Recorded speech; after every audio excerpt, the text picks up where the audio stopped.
Third World Cinema Club. All right. So, hello, good afternoon, good evening, good morning, wherever you are. This is Third World Cinema Club, and we're entering a special episode, isang mahalagang episode ng Third World Cinema Club kung saan never namin to nagawa in two separate episodes, but we'll do it anyway. So, ito ang aming post-mortem or post-Gawad Urian Awards episode. Yay! So, wala si John, nasa isang mahalagang event din siya. Second to this, charot. Or first to this. Second lang tayo lagi, Jim. Ayun. So anyways, ang mag-host ng episode na ito ay walang iba kundi si Jim Peter Paranal. Hello, Jim. So, Bakit binabanggit mo ng buo yung name? Oh my gosh. Siyempre, Si Kuya Jim. And of course, para continue, may ano tayo, ang tawag continuity, yes. Sa ating unang Gawad Urian episode for this year, inimbitahan namin si Nicola Tayan and Manny Pangaroy. Yes. Okay, go ahead, Jim. Yay! Tama yung pronunciation. Yay! Hey. Hello. Magandang hapon. Magandang araw. Magandang buhay. Magandang Ikaw na buhay. Yes. Ayun. Ikaw nang papalit kay Carla. Wala pa rin nga siya. Dahil sa kampanya ba yan? Right. Yes. Okay. May updated si Jim sa mga kapamilya shows. Grabe For naman a- sila. For a kapuso, no? For a kapuso. Pwede naman pong manood din talaga ako ng Hindi ng shows ng ibang channel. Sa kabilang Wala naman sa episode. contract yun eh. Yan. Okay, so Uy, let's start host talking ka na about yan. So Okay. let's start talking about Gawad Urian. So what can you say about sa katatapos na Gawad Urian? So syempre unahin natin si Nicole kasi ang dami niyang May notes. May mga notes. may pa siya. notes pa siya eh. Oo. Okay. Oo nga eh. May live tweet ka, di ba? Nagla-live tweet. Oh yes. Oo. Alam mo, kailangan na nila akong reward. Bayaran. Reward sa ginagawa ko para sa kanila. Anyway, ayun, sabi ko nga, mas smooth flowing na. Well, again, virtual ceremony ulit sila this year, no? Pero kind of obvious na they took notes from what they did last year. Kaya mas smooth flowing yung virtual ceremony nila. Meron pa rin mga, well, I guess yung pinakauna nating napansin from last year was ang daming typos here and there sa kanilang PowerPoint presentation / video. So, nag-improve this year. So, mas konti. Meron pa din, pero better handled na. Also, sabi ko nga, ang ganda ng tradition na ginawa nila having the winners do presentation of the nominees.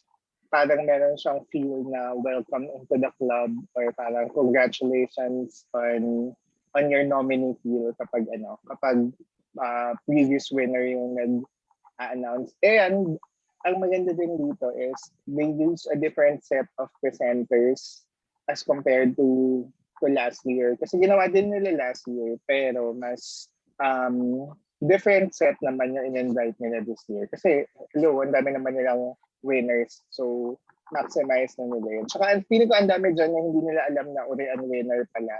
Or, like for example, sila Rafael Rosel, ganyan, na Ketchup Eusebio. So, ang ganda nga na i-reintroduce din sila sa audience or kung sino man yung mga nanood nun.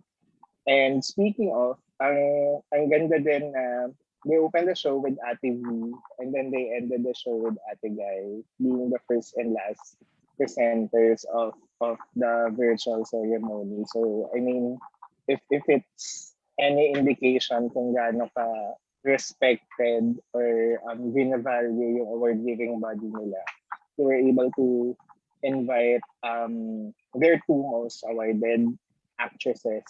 So, Yun ang mga overall na napansin ko. Tito Manny, ikaw. Nag-segue. Well, may mga typo pa rin. Like yung Nestor Torres. Meron pa din. Nestor Torres. Pero parang, okay, sige. Baka naman maayos na rin eventually. Or baka Tapos, na sila virtual. Sana. Next. Ano yun? Sana hindi na sila virtual. Oo nga, parang, okay. Parang ngayon, nawala na rin yung, kasi before, parang last year, parang bago no? Na ganun. Parang ngayon, nag-sink in na yung new normal na parang na siya. Parang ganun. Kaya medyo accepted yung presentation. Parang tinanggap na natin as normal talaga na ganun. Tapos they got away na wala talagang host. No? Parang last year kasi may dalawang parang main host yata silang. Di ba yun yung Jay Cuenca? Hindi ko na matandaan. Pero parang wala ba last year? O sila lang din talaga? Sila lang din. Wala silang celebrity na kinuha. Sila lang. Wala. Ano lang ulit, tagabasa ng yes. nominees. Okay, sige. Hindi ko alam kung ano yung inisip ko na may dalawang host na parang bumaba dun sa. Baka MMFF yun. Anyway. Ay, oo. Yung may dalawang host, tapos nagaling sa red carpet. Yes. Saka ang alam ko may host na award pa yung FAMAS last year, di ba? Sila Christian Bables and Jasmine Curtis. Ayun. Baka yun yung iniisip ko. Tapos syempre ngayon pala nami-miss ko na si Serbian. Kasi yung text, yung mga binabasa nila, parang tingin ko siya yung sumulat Yung pag dinidescribe yung mga category. Though baka mali ako, baka naman collaboration yan with the other manunuri na ganun din magsulat. Ayun lang, parang, yeah. Yun, baka bagong urian na next year kasi wala na si Serbian. What else? I guess yun lang naman. Nasabi na ni Nicole lahat. So, yun. Mas okay nga siya ngayon. Mas mabilis sakyan. Tapos, in fairness din doon sa listahan nila doon sa sa In Memoriam, parang siya, ni-research din talaga nila. Kasi yung iba doon, hindi ko alam Hindi ko alam na pumanaw na sila. So, it's good na may spotlight for them. So, yun. Okay, so ako naman. Sorry, ganun. Ako, I agree with both of you na mas smooth yung Gawad Urian this year than last year. Although, siguro kaya din ganun ka-rough yung nangyaring Gawad Urian na coverage last year kasi syempre first time to have a virtual awarding ganun. And at the same time, ang nakakatuwa with Gawad Urian kahit na nagkaroon ng pandemya, tuloy-tuloy pa rin. If I recall correctly, sila lang ulit yung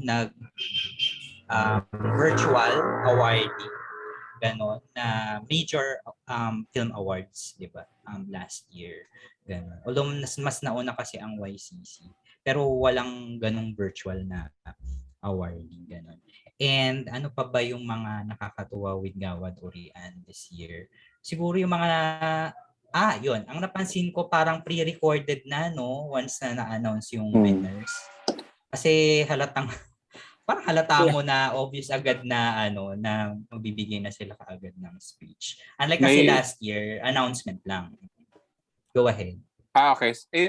For example nga, yun, dahil binanggit mo, like yung kay kay Alessandra, yung una yatang in-awardan yung sa dekada. Tapos binanggit niya yung parang never a winner, parang always a nominee pero never a winner. Tapos kasunod na portion. I guess yun din naman yung suot niya, di ba? Parang paano kaya sinabi yun na after niyang magbigay ng speech para dun sa dekada, saka sinabi, ikaw yung nanalo best actor, so bigyan mo rin kami ng ng speech for it. Tapos kasi yung kay Dexter, Tita Dexter. Kasi parang kaka-announce lang. Parang may ganung dating yung speech niya. Parang kakasabi lang. So, Bagamatay, sabi niya, di ba? oo. Bagamatay.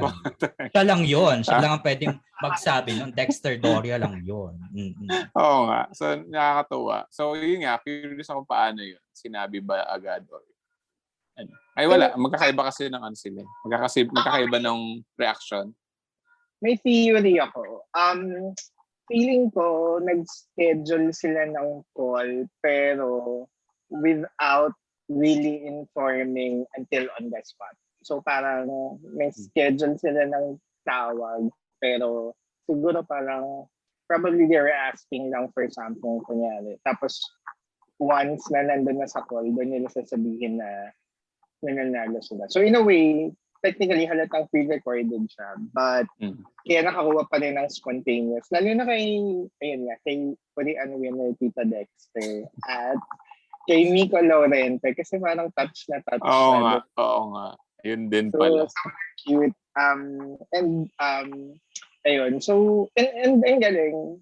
Ang galing na hindi siya nag-leak. Or, hindi ko alam if it's because wala namang interesado mag-leak ng ganito or respeto din siguro nila na hindi, na hindi nila din sinabi kasi well, technically sila naman ay nanalo. Pero, ang naisip ko lang is, kunyari ako, nakakuha ko ng call, tapos mula ako sa movie na to, sasabihin mo ba doon sa director mo na tinawagan ka, ganyan? So baka mag-expect din ba sila na... Yun nga. Or kung may co-star ka na nominated, tapos hindi naman siya nakatanggap ng tawagan. Like, hindi ko mabilis din kasi siyang malalaman within the circle na ano. So... Ewan, it's interesting na walang nag-leak. Pero, paano kaya yung process na, no? Like, how do they say without saying too much? Alam mo naman, nandip nung nangyari. Kasi another si... observation. Sige, ikaw na muna man. Sorry. May tanong ako. Naisingit ko lang. Kasi Love nasa Pinas siya. Oh, same sila ng house ni Hazel, di ba? So nasa Pinas sila pareho. Okay. I think so. Kala ko nasa.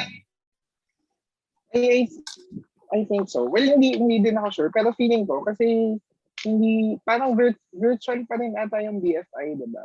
Yung, Okay. Hindi ko alam. Hindi niya kailangan pumunta. Oo, hindi niya. Kasi last year na nag-Venice for Lahi Hayop, virtual lang din. So, virtual din siya. So, though, technically, mas hindi naman talaga manageable at to fly last year as compared to last week. Yes, kasi ang ano ko rin, pagkakaalala ko, virtual lang talaga ang BFI. Ayun. So, going back, another observation ko with the Gawad Urian this year, mas mahaba siya because of binigyan ng time talaga to have speeches ang mga natatanging Gawad Urian ng dekada, especially yung mga pelikula.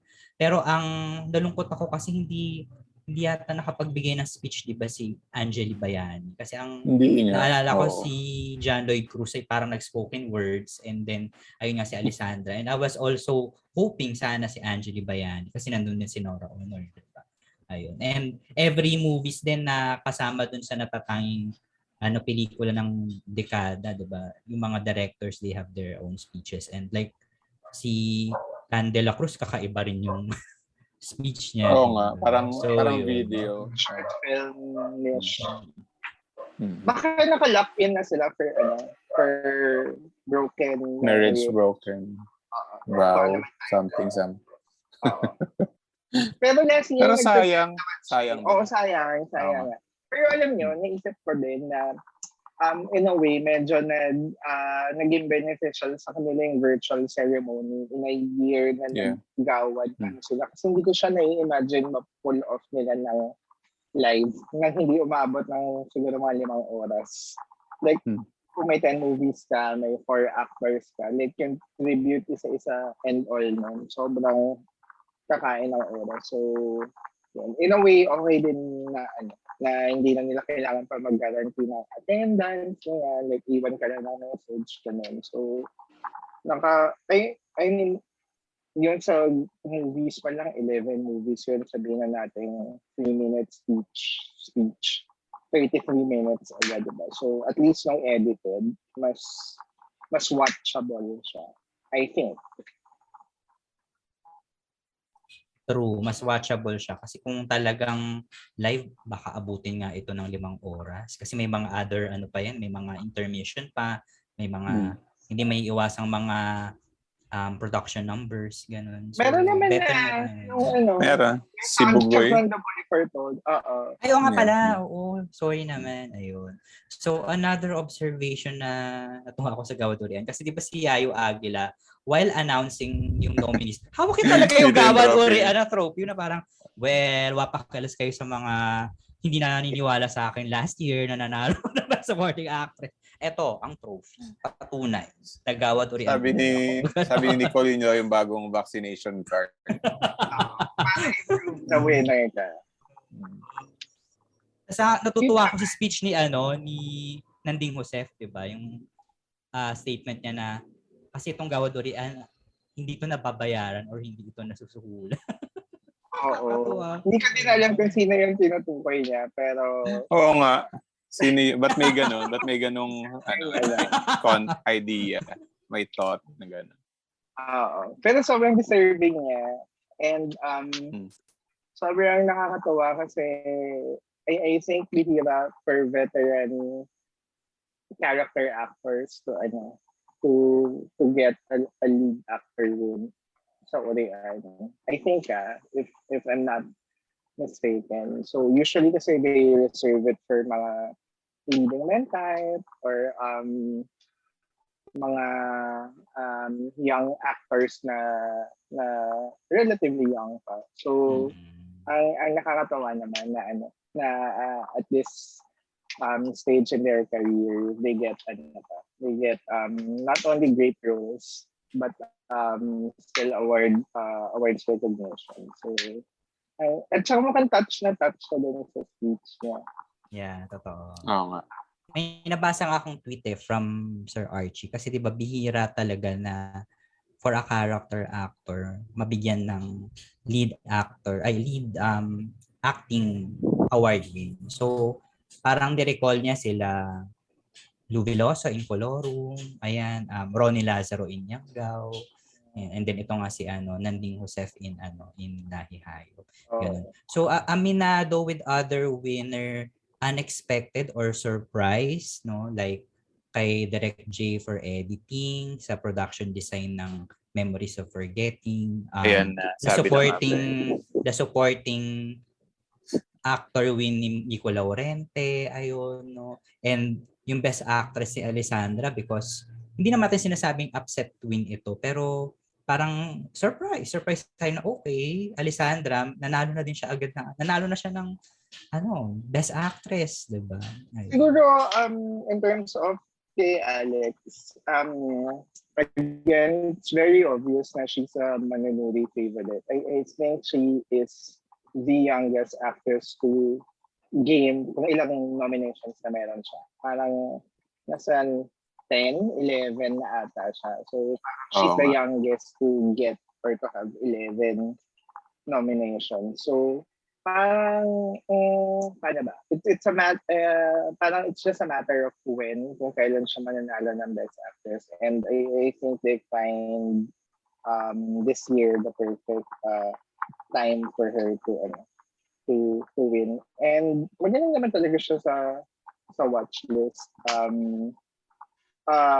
Tsaka anong tawag dito? Ay, naalala ko sinabi ko last time nung nag-shoot tayo ng for part 1 nito na parang may tendency yung Urian to go in a different direction kapag medyo meron masyadong too much of the front runner. So I guess na Dennis Trillo nga si Charlie Dizon. But on naman, she's still a young actress and I'm sure she will get tons of more challenging roles sa career niya. So if anything, I mean, she's still an Urian Best Actress nominee, and I think nothing can take that away from her. naisip ko lang din kasi nga ang example ko si Dennis, no?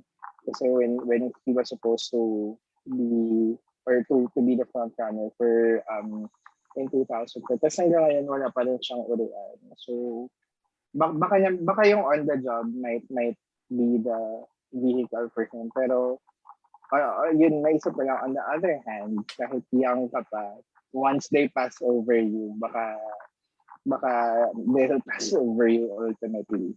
Mhm. Pero, ayun, don't I think those are two different things naman in terms of like Charlie not winning and Alex winning.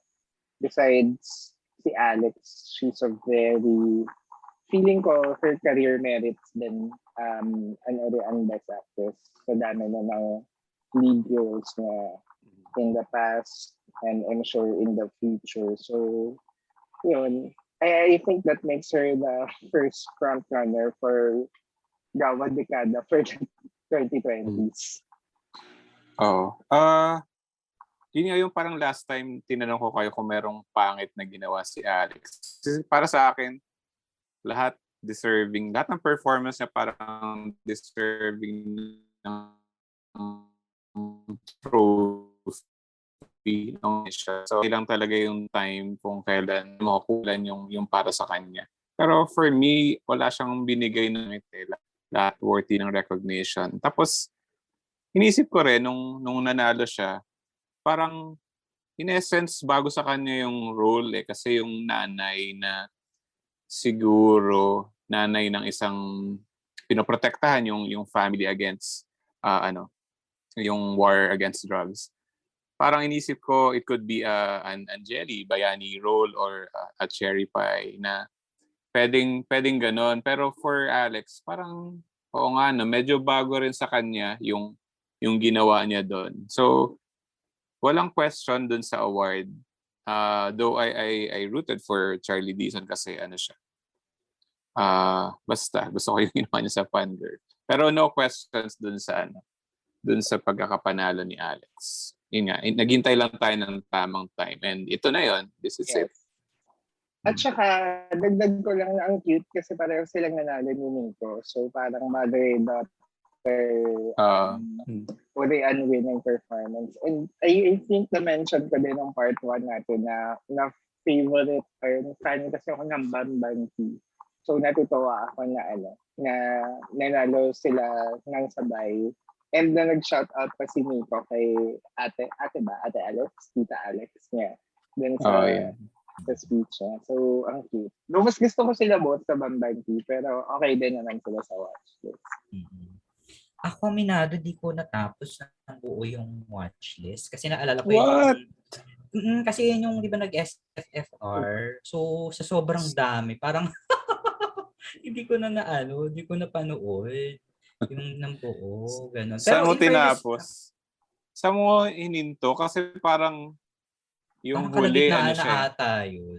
Malaking eksena yung huli. Ay, sayang.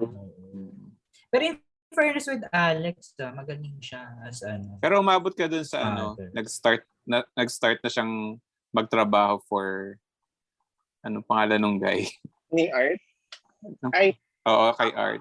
Naabutan mo pa yung Jim, yung part na yun? Ang first time naabutan ko, nag-uusap sila ni Art Acuna. So hindi pa niya na-execute yung trabaho? Hindi pa na-execute yung trabaho. Oo, layo ko pa nga. Kasi parang na-pressure ako that time. Parang shucks, ang daming papanoorin. Grabe naman. Parang dapat ang watchlist. Ang watchlist, dapat i-watchlist ko ulit. Kailangan i-revisit. Ganun. Pero ako ay rooted, diba, for Charlie Dizon as well. Kasi talagang halatang frontliner siya. Ako rin, na-amaze din ako sa kanyang fangirl. Or yun nga yung sabi ni Nicole, diba? Either siya or si Bella Padilla. Kasi si Bella Padilla, aside from magaling siya on Vodka Beers and Regrets, ilang nominations na rin siya, yung past nominations niya. So, talagang yun yung mga other things ay consider mo na mananalo, either si Charlie or si Bella.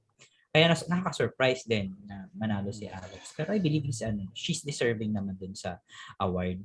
Yung kay Miko Laurente, yun ang surprise din kasi diba parang either kay Dino Pastrano or Jess Mendoza or si Enzo Pineda yung mananalo. But they gave it to a younger actor. Diba? And nakakatuwa lang to see them win these awards. Ayun. At saka, singit ko lang, I think, hindi ito official, so gawa-gawa ko lang at times that. Pero feeling ko nga, si Nico Laurente na yung youngest best supporting actor or the winner in history.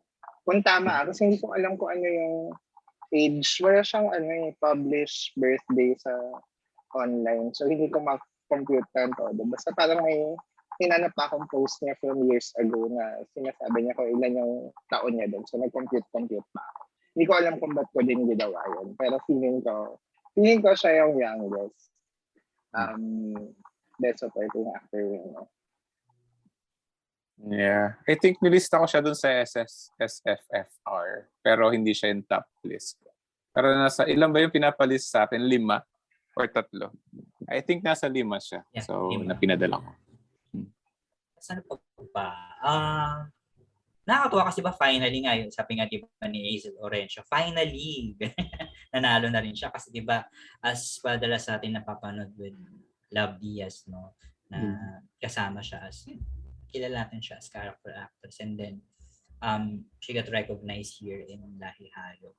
It's nakakatuwa because finally now na-recognize na yung niya, performance niya, yung kanyang work as an actress.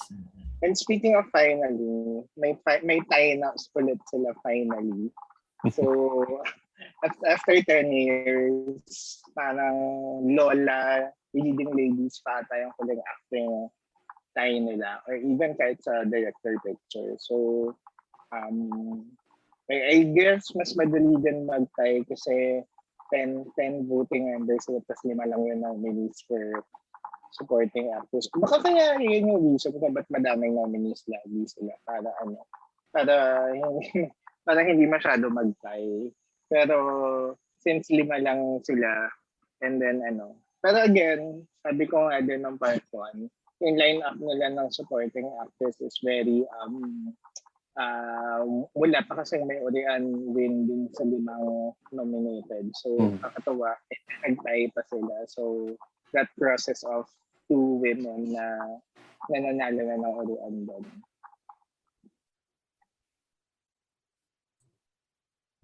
Ikaw, Manny, meron ka pa bang gustong sabihin regarding that Wala time? na naman. Parang hindi na naman, hindi ko na naisip yung math behind it. Pero parang hindi naman surprising na may tie. Though, ayun nga, nung last time, nag-root ako for Tita Dexter. So, happy ako dun sa pagkapanalo niya. So, yun. Third World Cinema Club. Going back, another pala po na na-surprise ako yung sa short film kasi hindi ako familiar doon sa nanalo ng short film. Ako, I was rooting for Pabasakan Pasyon kasi nagustuhan ko siya. Sana kasing Bulis na nominate. Ayun. So, what can you say about it, guys? Hindi ko na matandaan yung mga nominees pero parang yung sa list, konti lang napanood ko or baka napanood ko pero hindi ko na matandaan yung title. Pero I don't think na-discuss natin sila sa SFFR or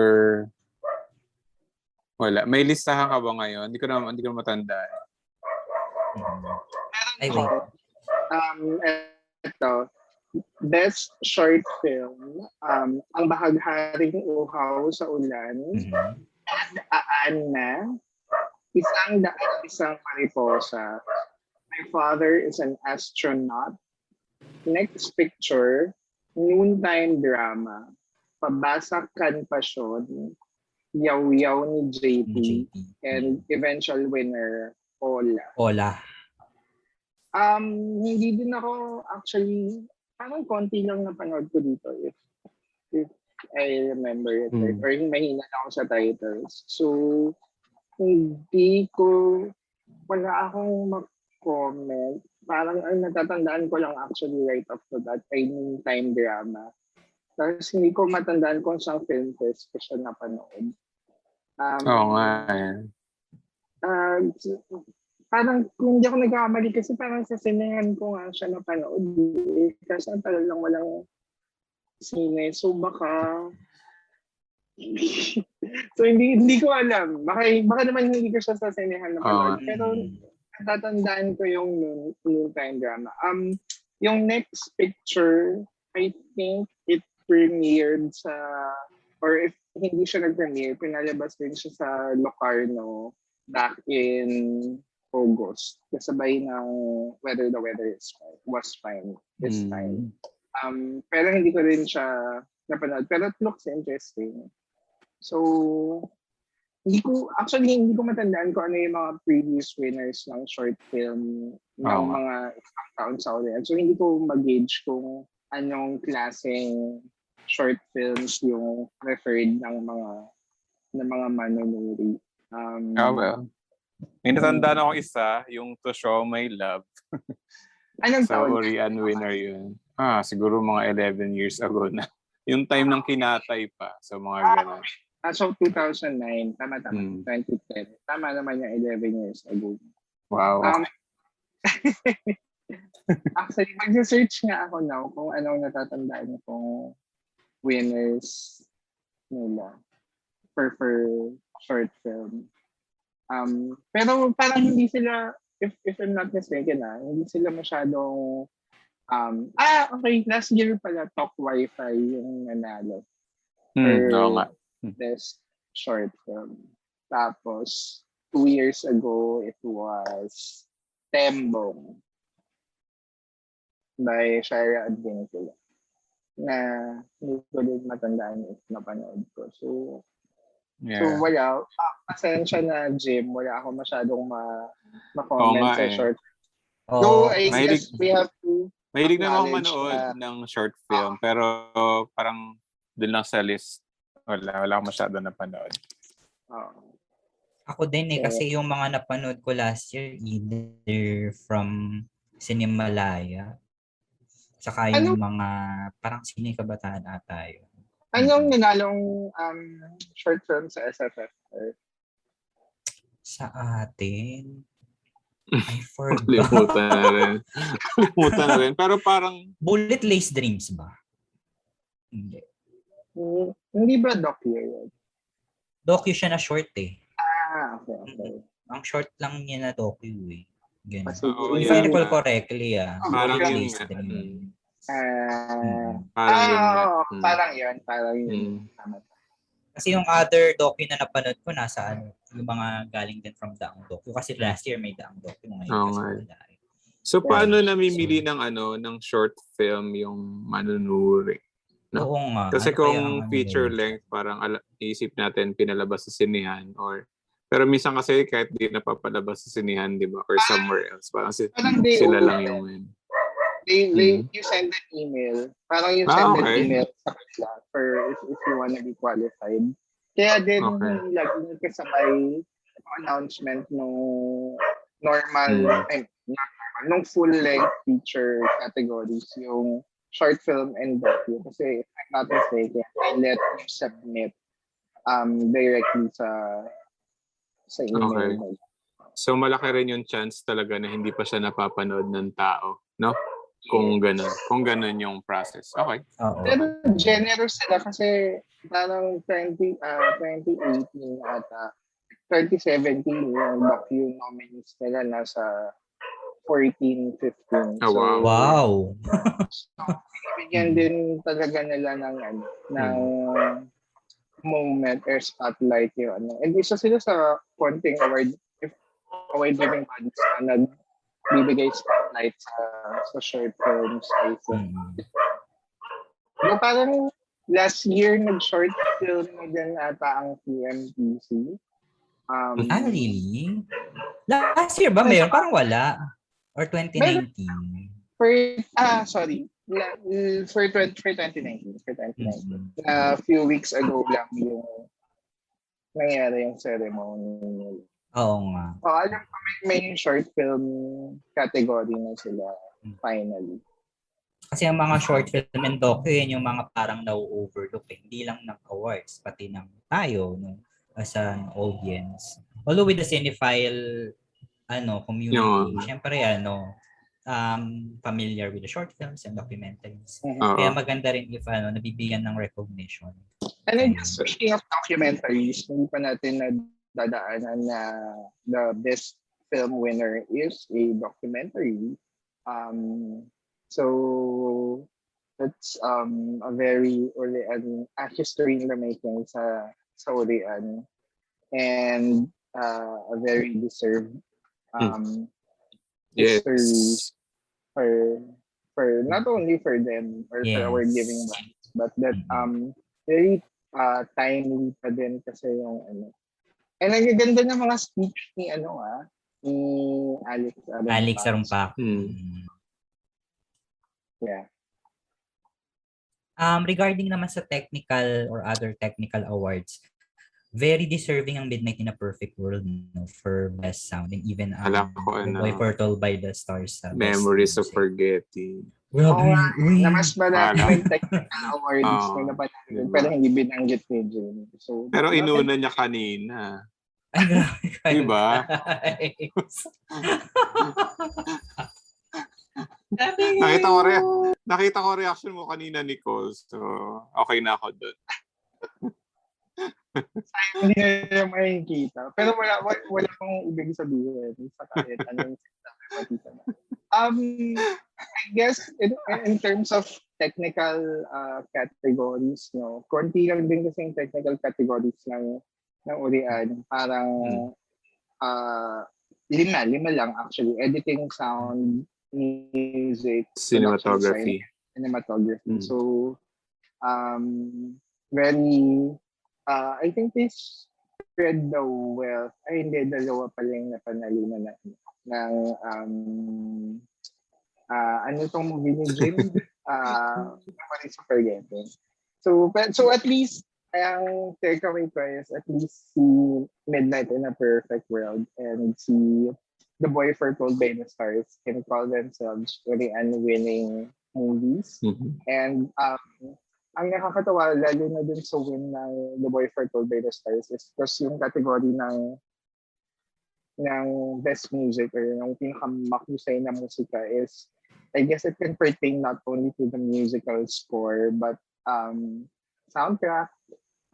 So feeling ko that also helped the film kung bakit siya nanalo doon. Very very BAFTA. Kasi si BAFTA, wala siyang category for soundtrack, for original song. Nakatahi siya sa music din. So may pwedeng musical score, pwedeng original songs, ganyan. So yun, nakakatawa na nanalo kasi favorite ko yung soundtrack ng The Boy Foretold by the Stars na pinerform sa version ceremony as a YouTube clip.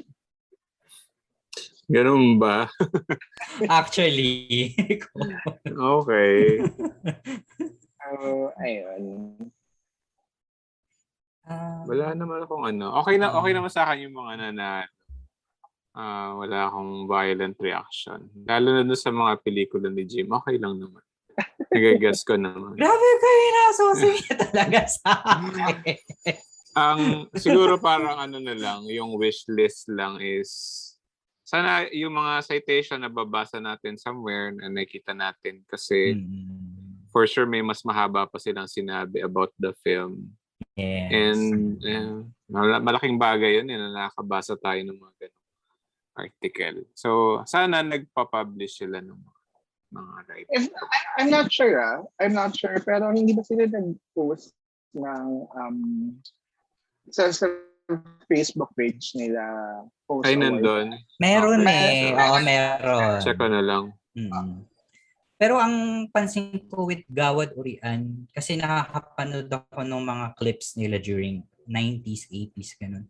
Wala silang citation. Parang I learned lang na meron, ewan ko kung this is correct. Kasi nakapanood ako ng Gawad Urian before nung nanalo si Coco Martin for J, and yung binigyan nila ng natatanging Gawad Urian si si Peke Galiaga. Yun yung may citation na yung in-explain nila bakit nanalo itong particular performance, gano'n. Ano Or na yung panood, Jim? director. Dati, yung Nung pinapalabas pa sa Cinema One? hindi, kasi yung Gawad Urian nung kay Coco Martin nanalo siya, saka yung kay Peke Galiaga, ano pa yun yung dating TV5 pa, ABC5. Ganun. Kasi di ba before may mga RPN 9, doon sila nag-aano ng mga oh my gosh. Di ba Parang Cinema tanda ko One na. hindi ba Cinema One na yung partner nila since 2005? Parang from 2005 Oo to nga eh. 2018. Exclusive pay. Sino pa sa Cinema One mo na panood, Jim? Wala kaming cable, be. Ay, better. Wala kaming cable. Kaya, nagulat ako na it was broadcasted in ABC5. Although, di ba kasi before ang mga awarding talaga, RPN 9 yung pinapalabas. Mga lately na lang siya sa sa EBS, ganyan, or GMA. Pero, Nakakamiss mostly din yung sa talaga. RPN. Oo. Yung Oo nga. mga alauna, alas dos. Oo Kasi, nga. tapos hindi ka pa ma-spoil ng social media. True. May element of, napakatanda nitong topic natin. Oo nga. Naalala ko pa yung yung kay Jelly de Belen nung manalo siya sa Gawad Urian for Secrets of Sarah Jane. Di ba yung reaction ni Charito Solis nung pagbukas yung envelope, sabay sabi, ay, salamat. Very kasi noon very colorful ang awardings kasi before, di ba? Talagang aabangan mo. Alam mo, Jim, hindi Paborito ko ko yun. sa totoo lang. Oo nga. Parang totoo ba yan, Jim? Parang 4 years old pa lang ako nung panahon Grabe na naman. nanalo si Jelly Del Belen. Or 5. Hindi ba mga early 90s? Hindi pa naman ako nanonood nun, Jim. So, kung ginagawan mo lang ng issue si Charito Solis, pwede Saka si Chris Aquino. Grabe naman, guys. Hindi kasi dati sa YouTube kasi may may nag-a-upload. I forgot if it's Rimos Archives ba yon. Tapos may mga other pang mga, di ba, meron siya before. Yung iba tinanggal, yung iba nandun, yung iba remaining pa din. So, sabi nga, di ba, mayroon ding isang tweet akong nabasa na exciting daw yung award season during the 90s. Because of course, the mainstream cinema is very, parang striving pa or alive pa. Kaya talagang alam mo na ito, si ganito mananalo, ganun, expected na, ganun. Pero lang din, different, ayun nga, madaming factors. Okay, lumaki na yung topic natin. No? Pero hindi, feeling ko madaming factors. Like for example, wala pa masyadong leakage that time. I hope so. I think so. Saka umaattend pa yung mga celebrities. Unlike the past decade na kung sino na lang yun nanalo. Siya na yung umaattend, which makes most people think na winners are being tipped in advance. Kaya nila alam na sila na yung, kaya sila lang din yung pumupunta. And siguro kasi mas, and siguro kasi ngayon, sa panahon ngayon, literally anyone can hand out their picks and awards. So, which also explains na di ba madaming schools yung nagbibigay na ng sarili nilang award-giving bodies, ganyan. Or mga vlogs, di ba? Mga vlog sites, sarili silang award. Or yung mga Twitter users, katulad ko. So very, very, like literally, pwede kang manalo or pwede kang ma-proclaim kahit saan at this time. Unlike before na these are really like events na everyone or the celebrities really flock and so tapos dagdag mo pa na may mga coverage yun sa mga RPN 9 ganyan. So ayun, lumayo na tayo sa topic. Okay lang naman. Sorry guys, na-open lang, diba? Siyempre, iba rin talaga, yung iba rin kapag nagpo-progress din, oh my gosh, ang ingay na Ako may tanong ako sa inyo. Go. Anong movie, so siguro, movie na lang instead of performer para hindi na kukulong sa acting. anong movie from 2020 yung you think should have won at least even one pero walang napanalo? From the ones na they nominated, shortlisted, ganyan, na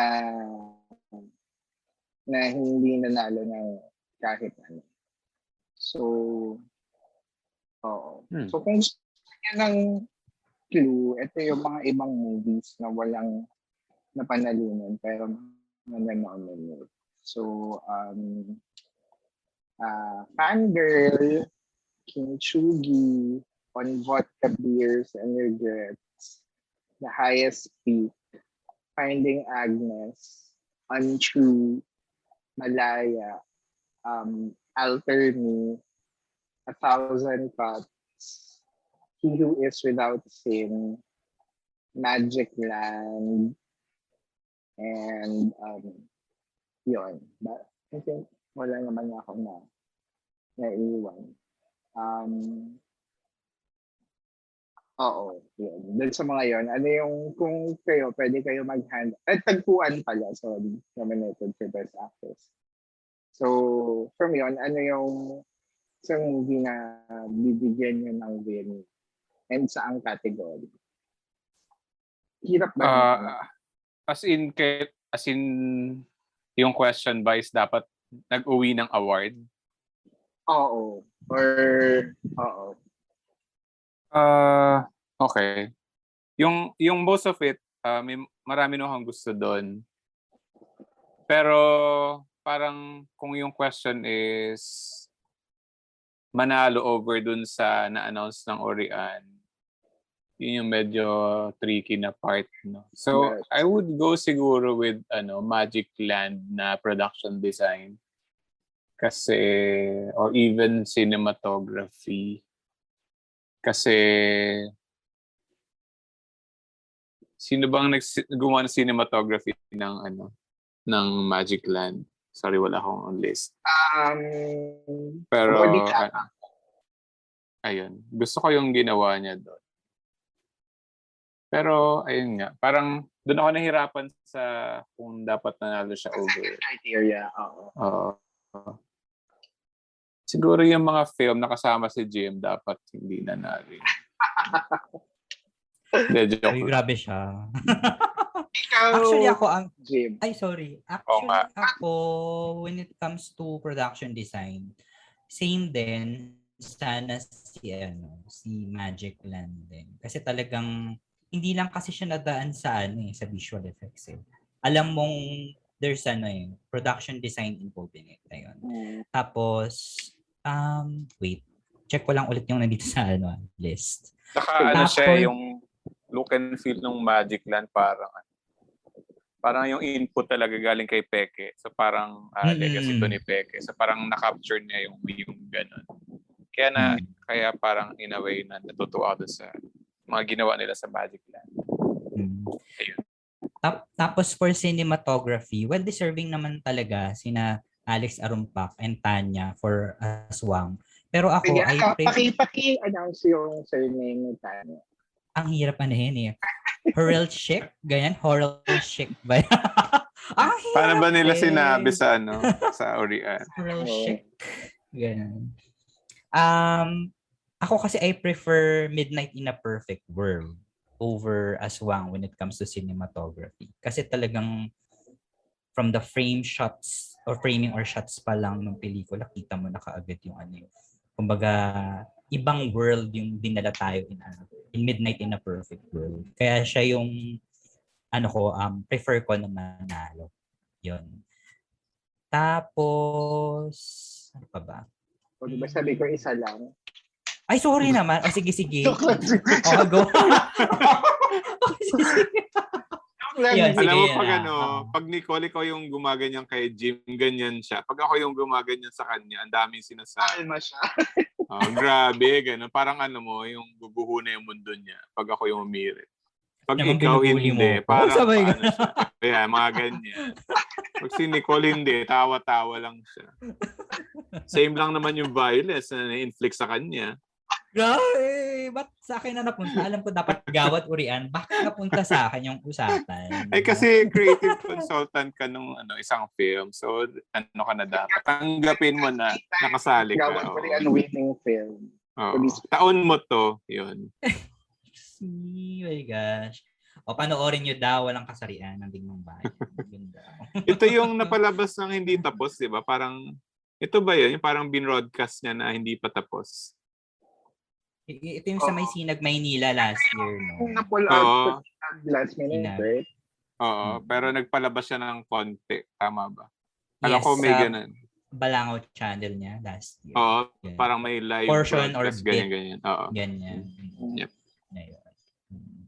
Let's see. So, Sana maganda. Yep, sana maganda. Ayun. So, Nicole, going back to you, meron ka pa pang gustong sabihin regarding the Gawad Urian, the recently concluded Gawad Urian 2021. Bakit ka na? Bakit nagmumukha yung shoulders mo ng ganyan kapag tinatanong mo kung may masasabi pa ako? Wala naman na ako masasabi. So, siguro ang pang-closing ko na lang ay Yes, may closing pa. hindi, nakakatawa pa rin yung ako personally siguro. Natutuwa pa rin ako sa concept ng award giving bodies dito sa Pinas. I mean, masyado na siyang yung last decade kasi ayun nga, on top of may saturation na din kasi nga ang dami naman nang nagbibigay ng awards and ng kung ano-ano and citations and whatnot. Ganyan. Nakakatawa pa rin yung old school concept na may isang mananalo, ganyan, or tie. Kasi syempre over the past few years, tinaruan tayo na nakakatawa yung tinaruan. Medyo naging concept na awards aren't the all and all of things, which is, again, totoo naman din yun. Pero there's something really fun and enjoyable about following awards races. Like, feel ko even yung mga biggest na nag-observe ng mga ganitong awards, which is basically ako lang naman yun. Alam ko naman na hindi porket someone named something best something it's really the best of pero it's just the fun nature of conversation and appreciation of works, of films, of crafts. Yun. So every Urian and for the most part the other local award giving bodies, medyo fun season siya. Nakaka-miss ng long times na sunod-sunod pa sila when they usually happen sa first for 3-4 months, 3rd, 4th month of the year. Yung parang every 2 weeks meron. Nung panahon na ganun pa. So basically matagal na yun. Pero ayun, so nakakatuwa yung mga ganitong inputs and citations. How about Manny? Ano ang kanyang closing remark? Wow, okay. Well, natuwa lang ako na sobrang tagal na nung Urian and yet nakikip niya yung brand niya as a reliable, a very credible award-giving body. So, sabi nga ni Tata Nanding, di ba, hindi siya nababayaran. I mean, may era sa Pinas na alam naman natin na yung ibang award-giving bodies hindi kasing credible nung Urian or YCC for that matter. So parang may mga taon tayo na ini-endure natin na gano'n, hinahayaan natin yung sistema na, alam mo na yun, hindi ganun kalinis yung pagbibigay ng award. Tapos imagine dati dun sa Film Academy, di ba, parang lahat na lang yung mga best picture is yung mga action films.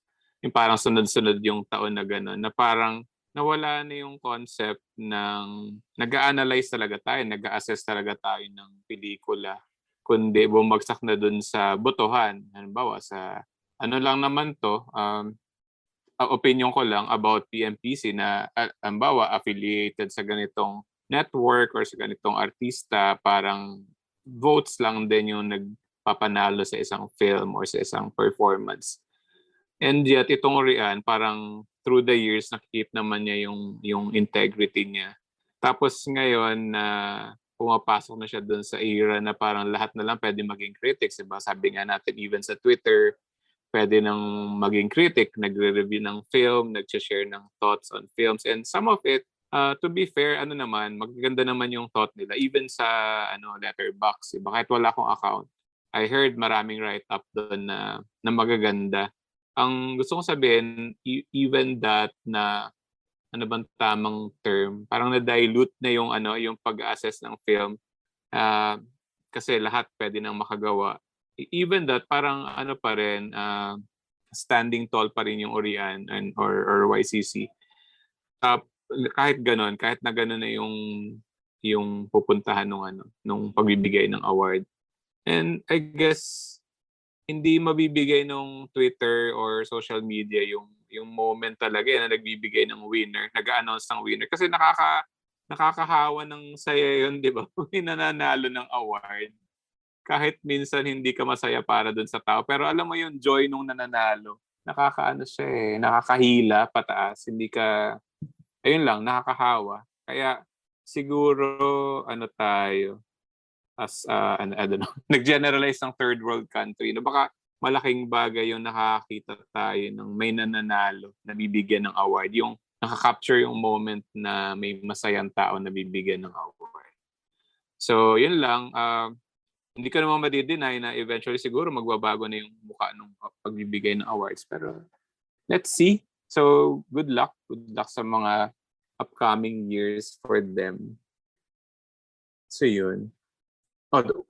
Jim, tapatan mo yung closing statements namin ni Nicole. Dapat pang creative consultant na Ang Urian Hindi. worthy. Parang hindi ko kaya. Oo. Iba pa rin kasi talaga yung Nicola tayo ng Manny Pangaruy. Kasi parang hindi naman. tinata sa pedestal. Nag-try ka na. Maraming beses mo na nagawa yan. Pero nagpa-flap eh. Flap eh. Grabe kayo sa akin. Yan. Siguro ang final say ko na lang with the Gawad Urian or katatapos sa Gawad Urian is that ramdam mo yung spirit na kahit na alam nating namatay si Benvenido Lumbera, no? Talagang they also paid tribute to one of the members of the Manunuri.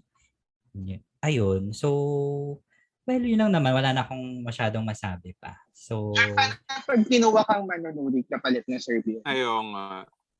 Kasi syempre, mawawala na isa. I think very fitting ka. This episode is an endorsement of Jim Paranal as the newest Manunuri. So kayo na ni Butch Francisco yung mag-go. Nakabarong ka na rin. Very Kapuso affiliated host. Yes. Yung tumingin pa sa salamin. Tumingin sa salamin, di ba? Naalakita mo yun? Di ba si Butch Francis? Tumingin sa salamin. So, okay. Hindi ko kayang pantayan yun. Oo. Hindi ko kayang pantayan yung mga ganyang level. So, i-reject mo yung nila, invitation nila. Hindi niya kayang pantayan kasi hihigitan niya. Oo. nga. Tatanungin niya lahat. Naging creative consultant na ba kayo na ibang film? Uy, wala man yan. I believe, ewan ko lang, baka hindi ako pumasok sa standard ng Gawad Urian. Baka si Nicole pa or si... Kaya ko pag hindi ka pumasok kasi mas mataas ka sa kanila. Ay, grabe yun. Hindi ko Pero paano nga yun? Paano sila nag-invite ng members? Oo nga, Nag-ano lang ba sila? Hindi ko alam yung part na yun. Anyway. So, yun. Ayun. So, yun lang naman po, guys. So, again, thank you very much for listening. Bye-bye. Okay. Bye-bye. Thank you. Gandang buhay.